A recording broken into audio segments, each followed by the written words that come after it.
Hey guys, Randy Potato here to share with you my pick for the best overall team comp for beginners in Darkest Dungeon 2, including which hero paths to use, why the team comp works so well together, and what roles the individual heroes play, and what variations make sense to spice up this team comp while still maintaining dominance. If you enjoy the video, don't forget to subscribe. I post new videos every day. First, I want to share my philosophy for building the most powerful possible team comp, and why I believe this strategy is so strong for beginners to learn. In a complex game like Darkest Dungeon 2 with a lot of moving parts, anytime you can reasonably simplify the game, you should take the opportunity to do so.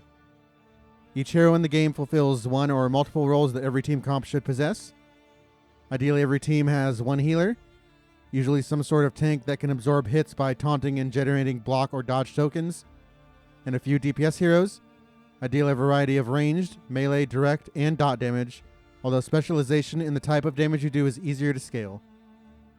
Let's get into my ideal team comp, starting in rank 1, why this hero is so good, and how to use them. In rank 1, my top pick is Ravager Hellion. This is a direct DPS specialist who also has the health to double as a tank, along with multiple self-heals and even an admittedly mediocre stress heal.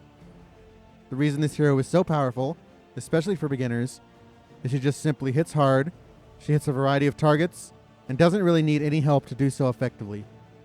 For a DPS Hellion, you will almost always carry Howling End and Iron Swan, giving you elite damage to ranks 1, 2, and 4. I almost always equip Wicked Hack as well, for something to do if Howl is on cooldown, or if I need front rank damage that doesn't win me. Adrenaline Rush is a staple, as one of the most powerful heals in the game, because it not only cures dots and heals, but will allow you to heal for rounds to come as well. Your final skills should either be toe-to-toe or Bloodlust for your Winded clear. Bloodlust works early as I don't consider toe-to-toe a priority upgrade, but once toe-to-toe is upgraded, that's generally the preferred option. Raucous Revelry is an emergency equip if you find your stress getting too high, and it can either replace Rush or Hack. Don't bother with the other paths or skills if you're starting out. They're much weaker and require much more thought than just mindless swinging, which is what I want from my DPS. Hellion is a staple for any act and any lair boss because of her incredible reach. Rank 2, I prefer Vanguard Man-At-Arms as my tank class and stress healer and a decent secondary DPS.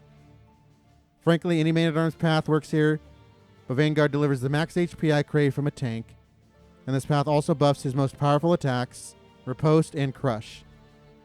Turning Crush into a solid damage attack is pretty important in order to cover rank 3, the one spot that rank 1 Hellion cannot hit. But your primary role here is to spam Retribution whenever you can, which is an insane action economy move, protecting your heroes from 2 hits while delivering increased Vanguard damage out twice, all in one move. Crush also delivers a heal on combo in addition to acceptable damage, giving you another hero with some form of self-sustain.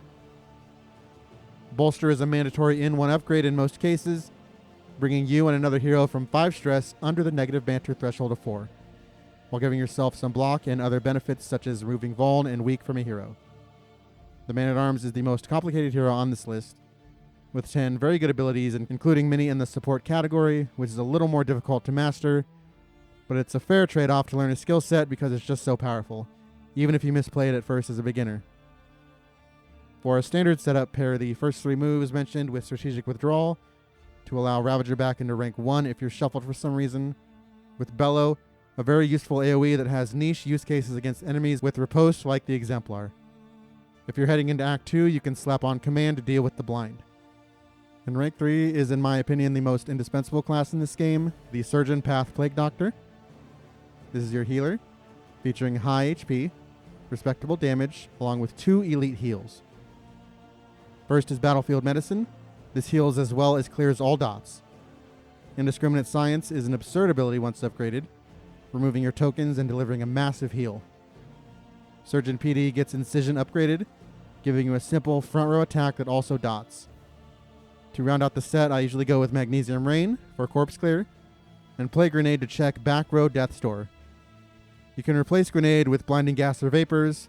It doesn't really matter since this will be your least used skill. Alchemist Path is a fine alternative and scales harder on damage with much better range, plus fits in rank 4 as well, but the lower HP is just too scary for me, and tough for new players especially to handle. and this is especially true in fights such as the Act 1 boss, who can AoE through taunts to quickly dispatch your healer. The last hero is Virtuoso Jester, a stress healer and big DPS. With Virtuoso Path, you again have max HP to make this relatively fragile hero more beefy, as well as insane speed.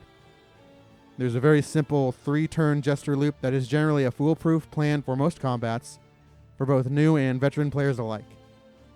You use your speed to open most combats with Encore, which should be upgraded at N1 to get rid of the cooldown in weak, and choose which hero will get an early second action, letting you either set up taunt or nuking a specific enemy. This action will daze you, forcing you to act last on round 2, which works perfectly in this loop. Round 2 you solo, moving you to the front and comboing an enemy to start next turn with Finale.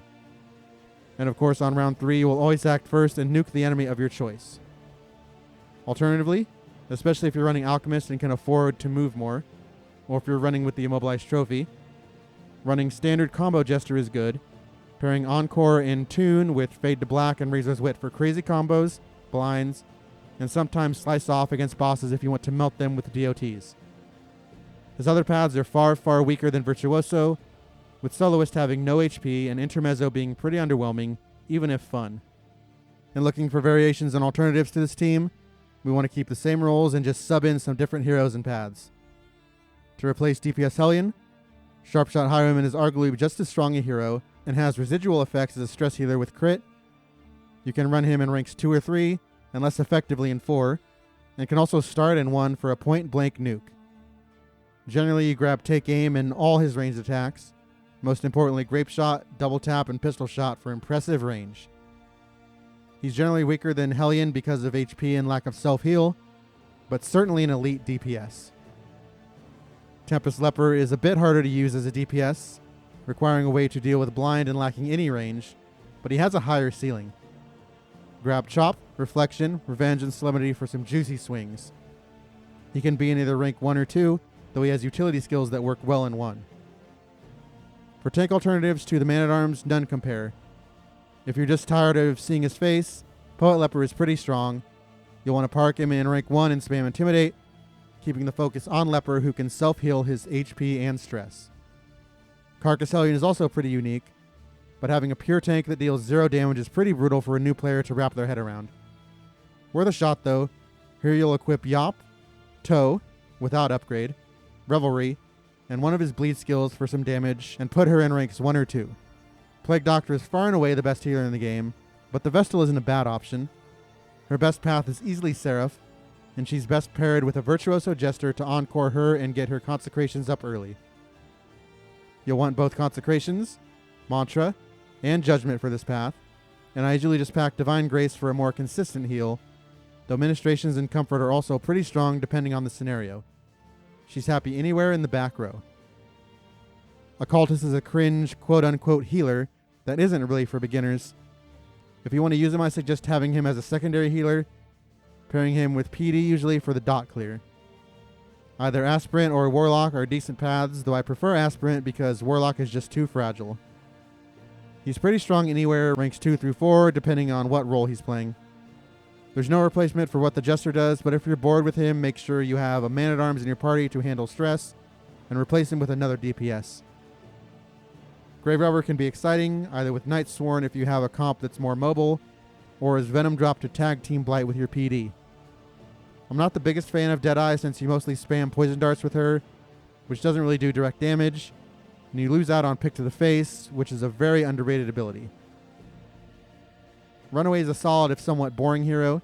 Slaughter in rank 4, and spam Firefly along with the occasional Smokescreen and Cauterize. Smokescreen pairs pretty strongly with both Hellion and Leper, so keep that in mind. Arsonist and Orphan are both fine paths, and scale pretty easily with a trip to the Sprawl. I didn't put the Flagellant in this guide, 1 because he's new, so I'm not entirely sure how he melds with his current comp, 2 because he has a very complex kit for new players, and the goal of this team is to simplify matters. And finally, he has a mini-boss that follows him around, bringing literal death to your party. You'll have to experiment on your own for now. Overall, the goal of this team isn't to pigeonhole you in a certain style, but rather have a strong, reliable, and easy-to-understand team to accumulate candles to get your profile unlocked faster, and ease you into learning this difficult game rather than rushing you in with wild experimental builds. Thank you for watching. If you enjoyed the video, don't forget to subscribe. I post new videos every day. And join my Patreon or become a YouTube member for early access to my upcoming videos.